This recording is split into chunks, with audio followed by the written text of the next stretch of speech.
Il était 6h48 du matin. Il faisait encore nuit dehors.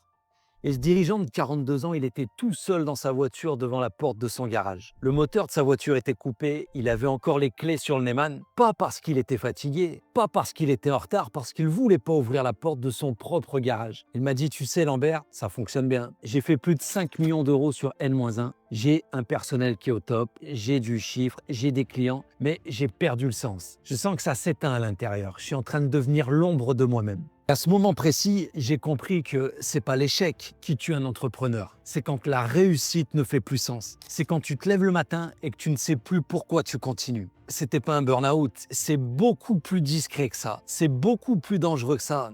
C'est quand ça tourne à l'extérieur, que ça fonctionne, mais que ça s'éteint à l'intérieur. Il souriait devant ses clients, il faisait des virements, il signait des contrats, mais il ne ressentait plus rien. Et ce dirigeant-là, on a bossé ensemble pendant 8 semaines, pas pour mieux réorganiser les choses, pour le reconnecter à sa mission. Ce que je vois chez lui, je le vois chez énormément de dirigeants qui sont solides, qui ont bâti des choses qui sont vachement intéressantes, qui tournent, qui ont du chiffre, mais qui sont complètement vidés en lien avec une machine qu'ils ont eux-mêmes construite. Dans cette vidéo, je vais te partager le vrai piège silencieux qui éteint 9 dirigeants sur 10. Je vais également te parler de pourquoi réussir, ça peut devenir un piège quand tu n'as plus de feu intérieur. On va également voir les 4 leviers qui sont super importants, à savoir le sens, les valeurs, le style de vie et l'énergie. Et ensuite, on va aligner tout ça pour voir si aujourd'hui ton business te sabote ou s'il t'élève. Ce qui fait réellement craquer un dirigeant, c'est pas un trou dans la trésorerie, c'est pas un manque de gestion, un manque d'organisation, c'est un trou dans le pourquoi. C'est quand il n'y a plus le sens. Pourquoi je fais ce truc-là? Je m'organise, je fais des ventes, je fais des virements, ça fonctionne. Mais au fond, les années passent et pourquoi je fais ça? Et t'as beau faire un business à 7 chiffres, t'as beau être ultra rentable, avoir une sacrée équipe derrière toi, mais quand t'as oublié le sens, c'est pas le volume qui te nourrit, c'est la personne que tu deviens sur le chemin. Et pour retrouver le sens, il y a une méthode qui est vraiment puissante. C'est d'ailleurs une méthode qui a mis Toyota en place et qui a vraiment fait toute la différence. Et quand j'applique ça avec les personnes que j'accompagne, ça permet d'accélérer des processus et d'aller au cœur des choses. Et c'est ce que je vais te partager maintenant.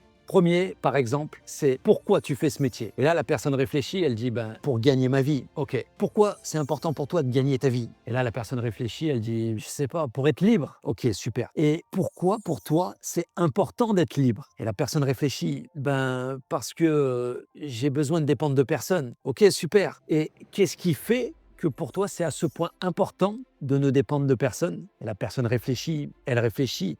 Parce qu'en fait, Lambert, je veux offrir à mes enfants la vie que moi, j'ai jamais eue. Waouh! Et là, on arrive sur quelque chose de complètement différent. On arrive sur quelque chose d'inspirant. On arrive sur la vraie racine. On comprend pourquoi la personne elle a mis toute cette dynamique, peut-être inconscient au départ. Mais c'est-à-dire que quand la personne connecte à ça, son énergie change. Elle devient beaucoup plus claire et elle commence à s'aligner à son business et à faire plus qu'un. Et il y a une alchimie qui prend. Tu reconnectes à ton pourquoi, ça soulève une question juste derrière. Est-ce que mon business colle avec mes valeurs, avec mes critères, avec ce qui est important pour moi? Et là, on rentre dans le territoire des valeurs. Je vais te donner un exemple précis. J'avais un de mes clients, c'était super important pour lui en lien avec son histoire, l'intégrité. Mais parfois, il avait appris à gonfler les choses, gonfler les chiffres, à être borderline sur certaines situations. Et quand il faisait ça, il nourrissait pas les valeurs profondes à l'intérieur de lui-même. La conséquence de ça, c'est qu'il perdait un bout de lui à chaque fois qu'il enfreignait cette ligne. Plus il trahissait ses valeurs, plus son énergie baissait. Il perdait son alignement, il perdait son autorité. Tu peux être performant quand tu es désaligné,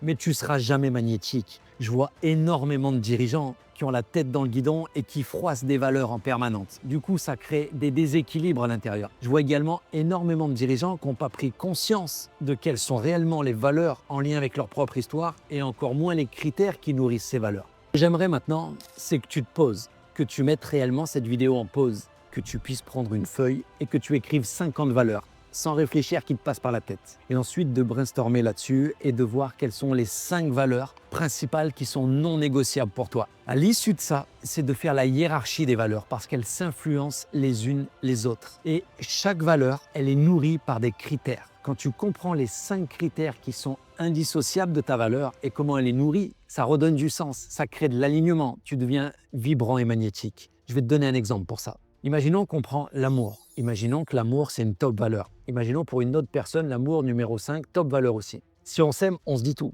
Et l'autre personne va dire, c'est pas parce qu'on s'aime qu'on va tout se dire. Tu vois, la valeur, elle n'est pas nourrie de la même façon. Donc, c'est super important que tu sois au clair sur quels sont tes critères qui nourrissent ta valeur. Et ça va te permettre de créer de l'alignement, ça va te permettre de respecter les choses et de pouvoir faire des choix très, très rapidement dans ta boîte en adéquation avec qui tu es. Regarde ton business en face. Est-ce qu'il nourrit ses valeurs ou est-ce qu'il les écrase? Parce qu'un business qui ne respecte pas tes valeurs t'éteindra. En revanche, un business qui respecte vraiment tes valeurs, il va t'élever, te propulser, il va te rendre solaire et magnétique. Pendant longtemps, je pensais que la liberté, c'était de pouvoir décider. Décider de mes horaires, décider des systèmes que je mets en place, décider avec qui je vais travailler, décider de ce que je veux pas faire. Finalement, on nous vend ça comme le Graal de l'entrepreneur. Mais en fait, un jour, j'ai réalisé un truc qui était dur à encaisser, c'est que décider, c'est pas forcément d'être libre. Décider de tout dans ton business, mais quand même rester prisonnier. Prisonnier d'un process, prisonnier d'un client, prisonnier dans le fait de ne pas dire non,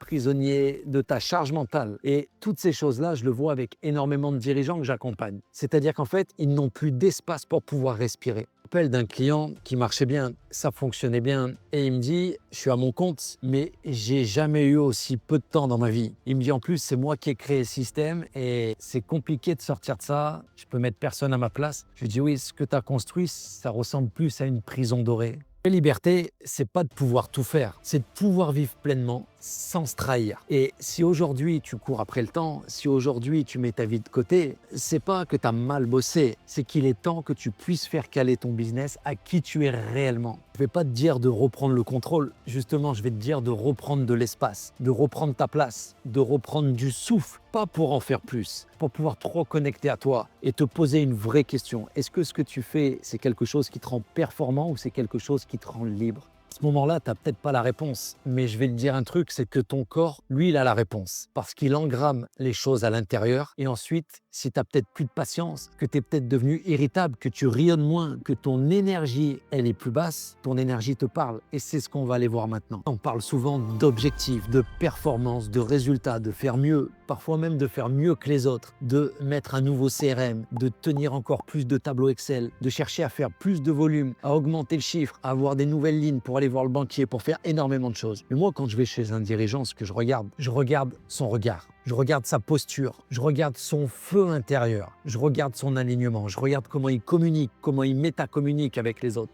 Je regarde les stratégies d'évitement, je regarde comment il me parle des choses, les généralisations qu'il fait, les distorsions qu'il peut faire. Je regarde quels sont ses patterns, quels sont ses plafonds de verre. En fait, je cherche à comprendre quelle est sa vibration. Je cherche à voir comment il est connecté à ce qu'il fait. Et surtout, je cherche à comprendre si ce qu'il fait, ça le rend vivant ou s'il est juste en train de tenir quelque chose. C'est pas juste ton niveau de fatigue, c'est ton niveau d'alignement. Quand tu es à ta place, tu as de l'énergie. Même si c'est dur, tu bosses, tu fais des choses, c'est aligné, ça tourne. Quand tu n'es pas à ta place, tu as beaucoup moins d'énergie, ça fonctionne moins bien, tu luttes, les gens le sentent en face. Et c'est-à-dire qu'en fait, tu es complètement à la traîne. Et un truc qui est pour moi l'échec ultime avec énormément de pros que j'ai accompagnés, ils font plusieurs millions d'euros et c'est-à-dire qu'ils sont épuisés. Leur boutique, elle tourne, mais quand je leur pose la question, est-ce que tu es heureux? Ils me disent, Lambert, je ne sais même pas quoi répondre à cette question. C'est-à-dire qu'ils sont juste dans le fonctionnement. Ils livrent, ils font ce qu'ils ont toujours fait, mais en fait, ils ne ressentent plus rien. Parce qu'en fait, ils ont tout misé sur l'extérieur, ils ont optimisé pour que la machine tourne, mais ils ont oublié de se centrer sur l'essentiel, sur eux, sur leur feu intérieur, sur leur énergie, sur leurs valeurs, sur leur pourquoi, sur ce qui fait qu'ils créent de la cohérence et de l'alignement. L'énergie, c'est ton socle. Tu peux avoir la meilleure offre, tu peux avoir la meilleure équipe, être entouré des meilleures personnes, des meilleurs outils. Mais quand ton énergie chute, il y a tout qui devient beaucoup plus lourd. Et du coup, ça devient moins fluide, ça devient moins inspirant. Et tu commences à perdre le lien avec ce que tu es en train de faire. Ce qui est intéressant, c'est que cette énergie, elle revient dès lors que tu te reconnectes à toi, que tu te choisis, que tu commences à faire les choses pour toi, les choses à ton rythme, que tu commences à poser un vrai nom, que tu dis un vrai oui. Du coup, c'est que tu t'autorises à faire simple, à faire juste et à faire vrai. Parce que tu reprends de la présence, tu redeviens créatif, tu n'as plus besoin de forcer. Alors tu deviens complètement vibrant. Et quand tu vibres différemment, les clients le sentent, tes employés le sentent. Et quand tes employés, tes clients sentent ça, eh ben, tu as le business qui respire à nouveau. J'invite vraiment à te poser cette question, vraiment avec ton cœur, avec tes émotions, pas avec le mental. Et de regarder si ce feu, il est encore présent à l'intérieur de toi aujourd'hui. Ou alors est-ce que tu es juste en train de tenir un business qui te nourrit plus vraiment. Si tu sens des résistances, si tu sens que ça coince en lien avec ça, c'est OK. Parce que la confusion, c'est la porte d'entrée de la réorganisation. Et c'est le point de départ justement pour pouvoir reconstruire, pas depuis la tête, depuis l'intérieur. Exactement pour ça que j'ai créé la méthode Trinity, pas pour t'aider à faire plus, pour t'aider à rayonner à nouveau, pour pouvoir naturellement trouver ton alignement, pour avoir plus de temps, pour faire les choses qui connectent à qui tu es et naturellement sortir de l'opérationnel pour pouvoir scaler et augmenter ta renta. Ce que je viens de t'expliquer, c'est peut-être que tu as pu connecter à des points qu'on a abordés dans cette vidéo. Peut-être qu'il y a des choses que tu savais déjà, mais peut-être qu'aujourd'hui, tu as pris le temps de regarder, d'écouter pour le comprendre vraiment. Ce qui est important de rappeler, c'est que tu n'es pas seul à vivre des points de la vidéo qu'on a abordée. Il y a énormément de dirigeants chaque mois que j'accompagne qui se perdent dans la machine et qui se désalignent chaque jour. Et ça crée énormément de problématiques. Je ferai certainement une prochaine vidéo pour parler de ça. Mais ils ne viennent pas chercher un plan magique dans la méthode Trinity. Ils viennent justement rallumer leur flamme, recréer de l'alignement et de reconnecter les choses pour que ça soit leur business qui se cale à eux et qu'ils arrêtent de courir et de se suradapter au business. Si tu sens que c'est vraiment venu le moment pour toi de réellement changer les choses, je t'ai mis un lien dans la description. Pour accéder à la méthode Trinity, c'est une vidéo qui est gratuite, qui va te permettre de continuer de gagner en clarté, qui va te permettre de monter une marche supplémentaire au niveau de l'énergie et de réellement faire caler ton business à qui tu es et pas te suradapter à ton propre business. La vidéo t'a parlé, je t'invite vraiment à t'abonner pour recevoir des prochaines vidéos exclusives, à la liker parce que ça donne toujours de la force et surtout à la partager à un entrepreneur, à un dirigeant qui justement s'est perdu dans la machine et il a oublié son propre pourquoi. Tu peux scaler, tu peux tout exploser, tu peux grandir, monter plusieurs boîtes, mais ne perds pas qui tu es sur le chemin. Parce que c'est pas ton entreprise qui te définit, c'est comment tu te construis à travers elle et la personne que tu deviens sur le chemin.